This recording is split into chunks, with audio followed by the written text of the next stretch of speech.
আবহাওয়ার খামখেয়ালিপনাটা একবার দেখেছেন? কালটা যে বসন্ত মনেই হচ্ছে না, ভ্যাপসা গুমোট গরম।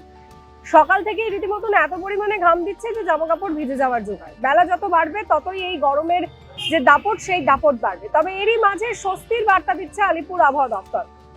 আজ বিকেল থেকেই ঝড় বৃষ্টির পূর্বাভাস জারি করেছে হাওয়া অফিস। সেক্ষেত্রে দাঁড়িয়ে এই ঝড় বৃষ্টির যে দাপট সেই দাপট চলবে শনিবার পর্যন্ত। কোথায় কোথায় ঝড় বৃষ্টি হবে?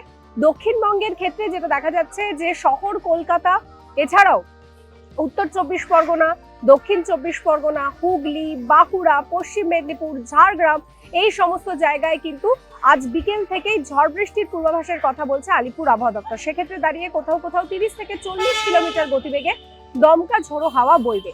বৃহস্পতিবার শহর কলকাতায় একেবারেই বৃষ্টির দেখা মেলেনি। পার্শ্ববর্তী কিছু জায়গায় ছিটেফোঁটা বৃষ্টির দেখা মিলেছে, তবে তার জেরে শহর কলকাতার টেম্পারেচারে মোটেই কোনো রকম কোনো ফারাক পড়েনি, কারণ গরম যথেষ্টই অনুভূত হচ্ছে।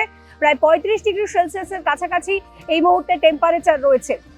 এই ঝড় বৃষ্টি যেটা আজ থেকে শুরু হবে সেটা শনিবার পর্যন্ত চলবে বলেই জানাচ্ছে হাওয়া অফিস। এ তো গেল দক্ষিণবঙ্গের কথা। এবার যদি উত্তরবঙ্গের দিকে নজর রাখি, উত্তরবঙ্গ বৃষ্টিতে ভিজবে আজ থেকেই।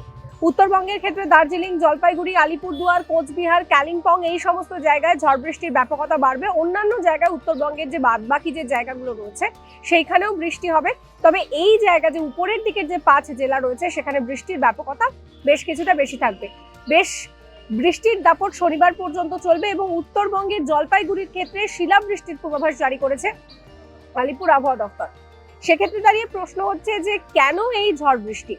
হাওয়া অফিস বলছে যে এই মুহূর্তে প্রচুর পরিমাণে জলীয় বাষ্প ঢুকছে আমাদের বাংলায়, যার জন্য এই ভ্যাপসা গুমোট গরম অনুভূত হচ্ছে, যা বৃষ্টির জন্য একেবারে একটা অনুকূল পরিস্থিতি তৈরি করছে। এর জেরেই এই ঝড় বৃষ্টি। তবে শনিবারের পর থেকে বৃষ্টির ব্যাপকতা কমে গেলেই গরম আবারও বাড়তে শুরু করবে। সমস্ত খবরের আপডেটের জন্য আপনাদের নজর থাকুক সংবাদপ্রতিদিন.in। ক্যামেরায় ত্রিদীপের সঙ্গে অহনা। ফলো করুন সংবাদ প্রতিদিন ডিজিটাল।